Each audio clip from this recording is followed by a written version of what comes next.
Okay जी, next topic है हमारा basically deal structure का। डील स्ट्रक्चर से मुराद ये है कि जब आपने मर्ज करना हो या एक फर्म दूसरे फर्म को एक्वायर करेगी, तो पेमेंट किस तरीके से होगी। पेमेंट का मतलब है कि उनके दरमियान में आपस में कैसे डील होगी। जैसे फॉर एग्जांपल हमको घर लेना चाहते हैं तो हम उसके साथ अपना डील स्ट्रक्चर तय करते हैं कि हम एडवांस कितना देंगे, कितने अरसे बाद उसकी बाकी पेमेंट देंगे, या अगर हमने इंस्टॉलमेंट में देनी है तो हम इंस्टॉलमेंट्स को कैसे पे ऑफ करेंगे। सिमिलरली डील स्ट्रक्चर आपको लिखना होता है कि क्या करना है। डील स्ट्रक्चर में क्या होता है, चूजिंग अकाउंटिंग मेथड, कौन सा अकाउंटिंग मेथड आप इन्वॉल्व करेंगे डील पे ऑफ करने के लिए। टैक्स होगा नहीं होगा, किस चीज़ के ऊपर टैक्स इन्वॉल्व होगा, किस चीज़ के ऊपर टैक्स इन्वॉल्व नहीं होगा, ये डिफाइन किया जाएगा। मेथड ऑफ पेमेंट होगी, डेट मेथड है, कैश मेथड है, स्टॉक मेथड है, कौन सा मेथड हम लोग इस्तेमाल करेंगे।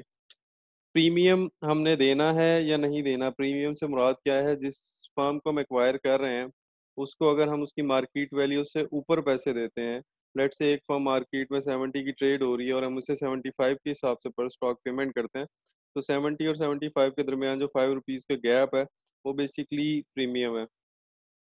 प्रीमियम के अलावा कंटेंजेंट पे आउट के ऐसे पे आउट्स जो बेसिकली हो सकते हैं लेकिन हम उसको अपनी डील में भी इन्वॉल्व नहीं करते।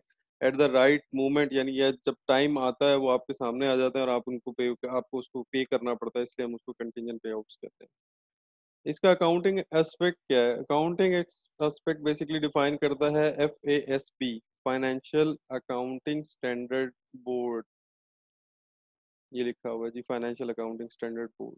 Financial accounting standard board basically दो चीज़ों को या दो मेथड को प्रूव करता है।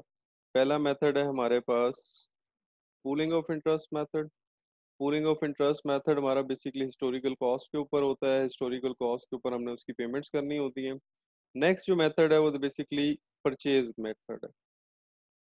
पूलिंग इंटरेस्ट में आपको दो फर्म्स की जो बैलेंस शीट्स हैं उनको कंबाइन करना पड़ता है और देखना पड़ता है कि डिफरेंसेस कहाँ आ रहे हैं, फिर उन डिफरेंसेस को हम लोग पे ऑफ करते हैं। ऑन द अदर साइड, जब हम बात करते हैं परचेज मेथड की, ठीक है, तो परचेज मेथड में हम डायरेक्टली पे ऑफ करते हैं, चाहे हम कैश में पे ऑफ करें, डेट में पे ऑफ करें, और might be any other way. ठीक। तो परचेज और पूलिंग मेथड, दो मेथड इस्तेमाल होते हैं। पूलिंग मेथड को 2001 की जो अमेंडमेंट है FASB की, उसमें उन्होंने वेव ऑफ कर दी है।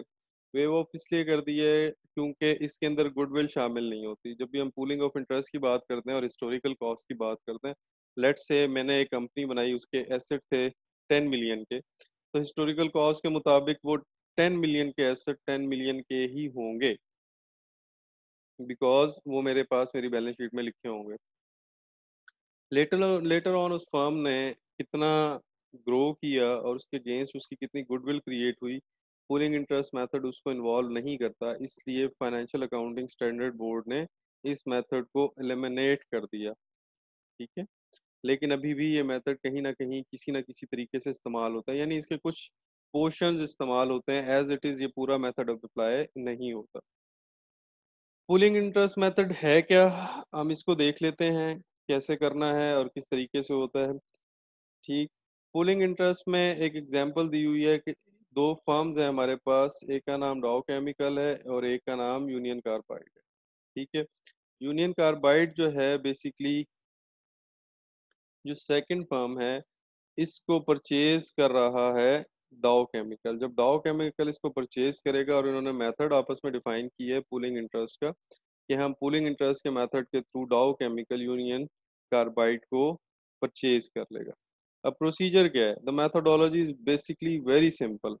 मेथोडोलॉजी सिंपल कैसे है, ये मेथोडोलॉजी हम लोगों ने पहले भी डिस्कस की हुई है। All assets and liabilities of two companies are added. अगर हम यहाँ थोड़ा सा अपना रिवाइज करें तो हम लोगों ने ये डिफाइन किया था कि जब हम कंसोलिडेट करते हैं तो हम एसेट टू एसेट ऐड करते हैं, लाइबिलिटी टू लाइबिलिटी ऐड करते हैं। तो वेरी सिंपल इन टर्म्स कि ये जो पोर्शन है asset to asset and liability to liability, ये तो डायरेक्टली एडेड हो जाएगा। तो इसमें तो हमें किसी किस्म का कोई शुबा नहीं है कि अगर हमने दो चीज़ों को या दो कंपनीज की बैलेंस शीट को कंसोलिडेट करना हो तो हम एसेट टू एसेट ऐड कर देंगे and liability to liability add कर देंगे। असल डील इसके बाद स्टार्ट होती है। ठीक है। डील कैसे स्टार्ट हो रही है? जब हम एक फर्म को दूसरी फर्म के साथ परचेज कर रहे हैं।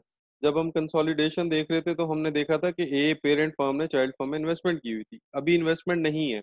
अब बाकायदा एक फर्म दूसरी फर्म को एक्वायर कर रही है। एक्वायर कैसे कर रही है? अब हम स्टॉक होल्डर इक्विटी की तरफ आ जाते हैं। वो ये कहता है कि यूनियन कार्बाइड के पास 133 मिलियन शेयर्स आउटस्टैंड है। ठीक है जी। यूनियन कार्बाइड जब मर्ज होने लगी थी या एक्वायर होने लगी थी तो उससे पहले यूनियन कार्बाइड के 133 million shares, 133 million shares, shares की बात कर रहा हूँ, वो आउटस्टैंड थे। डील इनकी क्या हुई? डील ये हुई कि 0.537 शेयर ऑफ डाउ पर one share of union carbide.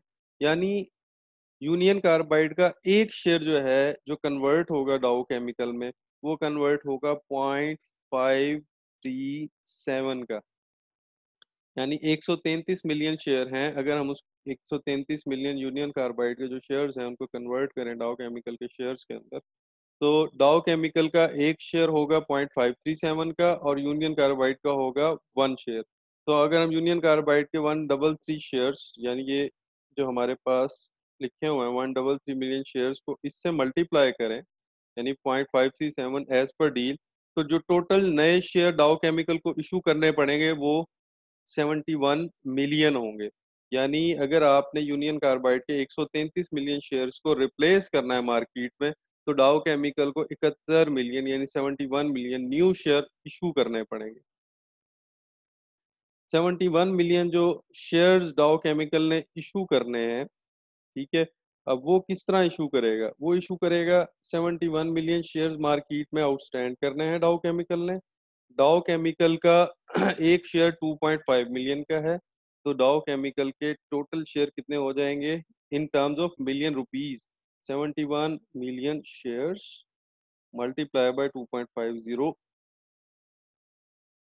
Par value,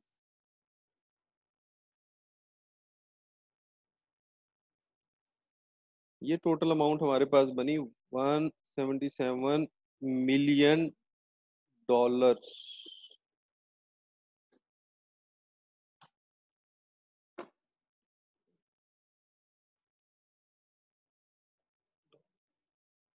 अगर डाउ केमिकल को यूनियन कार्बाइड के 133 मिलियन शेयर्स को रिप्लेस करना है बाय दिस डील, तो यूनियन कार्बाइड डाउ केमिकल को 177